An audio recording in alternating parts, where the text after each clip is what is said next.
வணக்கம். ஒரு நர்ஸோட வேலையில பேஷண்ட் கிட்ட இருந்து வர்ற டேட்டாங்கிறது வெறும் நம்பர்ஸ் இல்ல. அதுதான் உயிரை காப்பாத்துற முக்கியமான முடிவுகளுக்கு ஒரு அடித்தளம். அந்த டேட்டாவை ரொம்ப தெளிவா காட்டக்கூடிய பார் கிராஃப்ஸ், அதாவது பட்டை வரைபடங்கள்ங்கிற ஒரு பவர்ஃபுல்லான கருவியை தான் இன்னைக்கு உங்க டூல் கிட்ல நாம சேர்க்க போறோம். இந்த கேள்விய கொஞ்சம் யோசிச்சு பாருங்க. மெடிக்கல் ஃபீல்ட்ல வெறும் எண்கள் எப்படி பேஷண்ட்ஸோட கதைகளை சொல்லுது?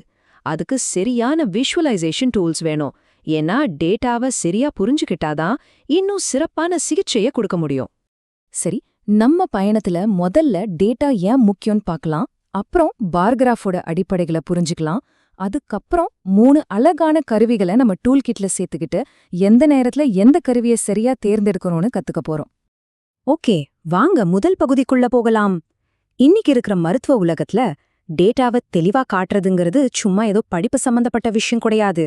இது பேஷண்ட்ஸ்க்கு நல்ல கவனிப்பு கொடுக்கறதுக்கு ரொம்ப ரொம்ப அவசியம். டேட்டா எவ்ளோ தெளிவா இருக்கோ, நம்ம எடுக்கிற முடிவுகளும் அந்த அளவுக்கு சிறப்பா இருக்கும். இப்போ நம்ம பேசிக்ஸ்க்கு வருவோம். பார் கிராஃப்னா என்னென்ன முதல்ல புரிஞ்சுக்கிட்டாதான் நம்ம டூல் கிட்டுக்கு ஒரு நல்ல அடித்தளத்தை போட முடியும். அதுக்கப்புறம் அதுல இருக்கிற வெவ்வேறு வகைகளை பத்தி இன்னும் ஆழமா பார்க்கலாம். சிம்பிளா சொல்லணும்னா, பார் கிராஃப்ங்கிறது வேற வேற கேட்டகரிய ஒப்பிட்டு பார்க்கற ஒரு டூல். இந்த செவ்வக பட்டைகளோட நீளம் இல்லனா உயரம் ஒவ்வொரு கேட்டகரியோட மதிப்பையும் அளவையும் குறிக்கும். பார் கிராஃபுக்கு சில முக்கியமான விதிகள் இருக்கு. இந்த பட்டைகளுக்கு நடுவுல கண்டிப்பா இடைவெளி இருக்கணும். இதுதான் இத மத்த கிராஃப்ல இருந்து அழகா பண்ணி காட்டுது. ஞாபகம் வச்சுக்கோங்க, பட்டைகளோட அகலம் ஒரே மாதிரியா இருக்கணும். ஆனா அதோட உயரமோ நீளமோ தான் அதோட மதிப்பு கரெக்டா காட்டணும். இதுல நிறைய பேருக்கு ஒரு குழப்பம் வரும்.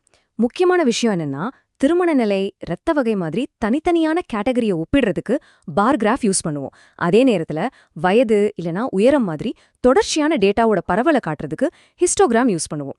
அதுல பார்ஸ்க்கு நடுவுல இடைவெளி இருக்காது. சரி, நம்ம டூல் கிட்ல இருக்கிற முதல் மற்றும் ரொம்ப அடிப்படையான கருவி இதுதான். ஒரே ஒரு வேரியபிள, அதாவது மாறியை மட்டும் ஒப்பிட்டு பார்க்கணும்னா சிம்பிள் பார் கிராஃப் ஒரு சூப்பரான சாய்ஸ். இதோட நோக்கம் ரொம்ப நேரடியானது, தெளிவானது. அதனால நீங்க ஒரு டேட்டா செட்ல இருக்கிற வெவ்வேறு குரூப்ஸோட அளவை மட்டும் ஒப்பிடணும்னு நினைச்சா இந்த சிம்பிள் பார் கிராஃப் தான் சரியான கருவி. இது எந்த குழப்பமும் இல்லாம தகவலை நேரடியா நமக்கு கொடுக்கும். இங்க பாருங்க, ஒரே பார்வையில கரியான ஆன நோயாளிகள் தான் அதிகமுன்னும் விவாகரத்தானவங்க குறைவொன்னும் நம்மால டக்குன்னு புரிஞ்சுக்க முடியுது இல்லையா? இதுதான் ஒரு நல்ல விஷுவலைசேஷனோட உண்மையான பவர். சரி, ஒருவேளை ஒரே மாதிரியான வகைகளை ஆனா வெவ்வேறு குழுக்களுக்குள்ள ஒப்பிட வேண்டியிருந்தா என்ன பண்றது? உதாரணத்துக்கு 2 அழகராக ஹாஸ்பிட்டல்ஸ்ல நோயாளிகளோட திருப்தி அளவை கம்பேர் பண்ணணும்னு வைங்க.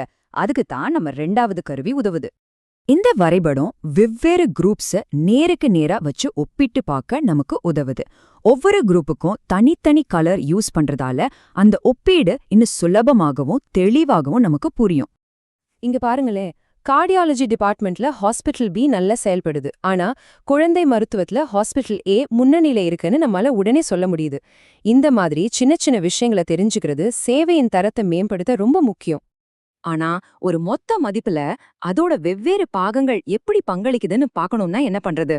அதாவது பக்கத்துல வச்சு ஒப்பிடுறதுக்கு பதிலா ஒரு முழுமையோட பகுதிகளை பார்க்கணும்னா அதுக்காகவே ஸ்பெஷலா டிசைன் பண்ணப்பட்டதுதான் நம்மளோட 3வது கருவி. இங்க முக்கிய கவனம் ஒப்பீட்டை விட ஒரு முழுமையோட கலவை மேலதான் இருக்கு. ஒவ்வொரு பட்டையோட மொத்த உயரமும் அதுக்குள்ள இருக்கிற எல்லா சின்ன சின்ன பிரிவுகளோட கூட்டுத்தொகையை காட்டும். இப்பதான் அந்த ஆஹா மூமெண்ட். பாருங்க, ஒரே டேட்டாவை 2 விதமா பார்க்கலாம். இடது பக்கம் இருக்கிற பலதரப்பட்ட வரைபடம் ஆண்களுக்கும் பெண்களுக்கும் நடுவுல இருக்கிற வித்தியாசத்தை ஒப்பிடுது.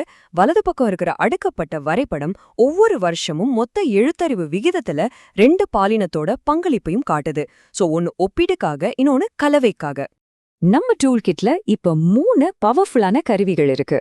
ஆனா எந்த சூழ்நிலையில எந்த கருவியை பயன்படுத்தணும், வாங்க சரியான கருவியை எப்படி தேர்ந்தெடுக்கிறதுன்னு பார்க்கலாம். இதுதான் இந்த முழு விளக்கத்தோட சாராம்சம். உங்க டேட்டா என்ன கதையை சொல்ல வருதுன்னு உங்களை நீங்களே கேட்டுக்கோங்க. நீங்க ஒரே ஒரு வேரியபிளோட அளவை காட்ட விரும்புறீங்களா, இல்ல குழுக்களை ஒப்பிட விரும்புறீங்களா, இல்ல ஒரு முழுமையோட பகுதிகளை காட்ட விரும்புறீங்களா? இந்த டேபிள் உங்களுக்கு சரியான கருவியை தேர்ந்தெடுக்க கண்டிப்பா உதவும். இந்த விளக்கம் வெறும் தியரி இல்ல, இது ஒரு நடைமுறை திறன். நீங்க பாக்குற ஒவ்வொரு டேட்டாவும் ஒரு கதைய சொல்ல காத்துட்டு இருக்கு. சரியான கருவிய பயன்படுத்தி அந்த எண்களுக்கு பின்னால ஒளிஞ்சிருக்கிற தெளிவான செயல்படக்கூடிய நுண்ணறிவுகளை வெளிக்கொண்டு வரது இப்போ உங்க கையில தான் இருக்கு.